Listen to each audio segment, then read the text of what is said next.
Colonel North, in your work at the NSC, were you not assigned at one time to work on plans for the continuity of government in the event of a major disaster? Mr. Chairman. I believe that question touches upon a highly sensitive and classified area, so may I request that you not touch upon that, sir. I was particularly concerned, Mr. Chairman, because I read in Miami papers and several others that there had been a plan developed by that same agency, a contingency plan in the event of emergency that would suspend the American Constitution. And I was deeply concerned about it and wondered if that was the area in which he had worked. I believe that it was, I wanted to get his confirmation. May I most respectfully request that that matter not be touched upon at this stage. If we wish to get into this, certain arrangements can be made for an executive session. And tragically, the only member who got close was Jack Brooks, and he was stopped by the chairman. But the truth of the matter is that, yes, you do have those standby provisions, and the plans are there, and the statutory emergency plans are there, whereby you could, in the name of stopping terrorism, apprehend, invoke the military, and arrest Americans and hold them in detention camps. Some research on FEMA concentration camps in the United States of America. I did a study on Rex 84. That's REX 84. You can go to Google and do a search on that. What was surprising to me was the amount of concentration camps we've already have in the United States. We have 3,768. As you well can see, these places are here. As we zoom in our map, you'll probably see locations that are close to you. What started to surprise me was, why did we need so many concentration camps in the United States? What was our government thinking? What are their plans?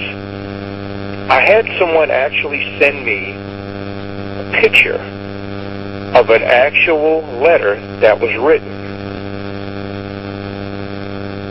This letter actually shows that Congress of the United States, the House of Representatives, this letter was written for civilian inmate labor program and civilian prison camps. You clearly can see that it also says it has been funded, staffed, and does reflect current Army policy. This was written in March 1997. It brings me back to the conclusion.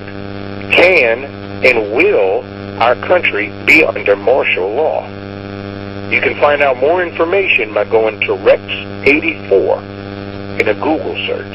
It has been necessary to move these individuals to an environment where they can be held secretly, questioned by experts, and when appropriate, prosecuted for terrorist acts. Some of these individuals are taken to the United States Naval Base at Guantanamo Bay, Cuba.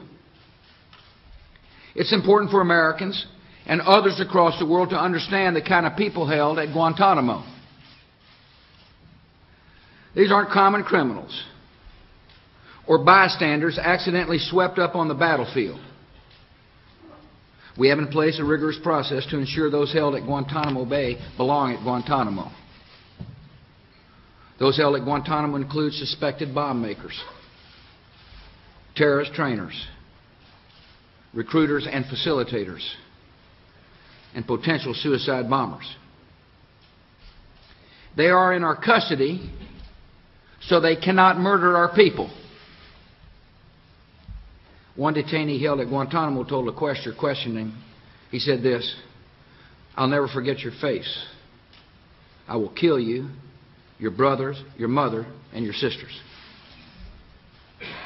In addition to the terrorists held at Guantanamo, a small number of suspected terrorist leaders and operatives captured during the war have been held and questioned outside the United States in a separate program operated by the Central Intelligence Agency. This group includes individuals believed to be the key architects of the September the 11th attacks and attacks on the USS Cole, an operative involved in the bombings of our embassies in Kenya and Tanzania, and individuals involved in other attacks that have taken the lives of innocent civilians across the world. These are dangerous men with unparalleled knowledge about terrorist networks and their plans of new attacks. The security of our nation and the lives of our citizens depend on our ability to learn what these terrorists know. Many specifics of this program, including where the detainees have been held and the details of their confinement, cannot be divulged. Doing so would provide our enemies with information they could use to take retribution against our allies and harm our country. I can say that questioning the detainees in this program has given us information that has saved innocent lives by helping us stop new attacks here in the United States and across the world. Fema. The Fema detention. Do you know about the gas chamber? Yes, I do. Oh my God. Tell us a little bit about it. Do you know about the trains? The double-decker trains? Oh, you're all kidding? Yeah, tell me a little bit about it, sure. Is this just for you or is it for me? It's for me. Okay, It's just for whatever, yeah. Yeah, he knows about it too. There's double-decker trains that have been built by Gunderson Steel, 300,000 of them. They're double-decker trains with nothing but benches and chains and shackles, and they're highly vented on the sides for air passage, because all they're going to do is roll these trains into these detention camp chambers, gas people, get them out, roll the next train in, and just it's very sick. Really sick. And they said they can process 26,000 people every hour. So if the US government's top scientists aren't able to stop a large asteroid from impacting, do they have secondary plans to deal with the terrible after effects? We went to Fema, the Federal Emergency Management Agency in Washington, to find out if they had any future plans for the survival of the human race in the unlikely event of an asteroid impact. In the event of an asteroid that you knew was going to hit, FEMA would probably be one of the agencies in the leadership role, as would a lot of other agencies. I would imagine, from NOAA, the National Oceanic and Atmospheric Administration, to NASA. And I imagine it would be in consultation with many agencies, and I would imagine something that significant and that horrific, catastrophic, would probably be managed from the White House, I would think. And this agency would be one of the right hands of the leadership of the country in dealing with that disaster. In the United States, there are many underground facilities.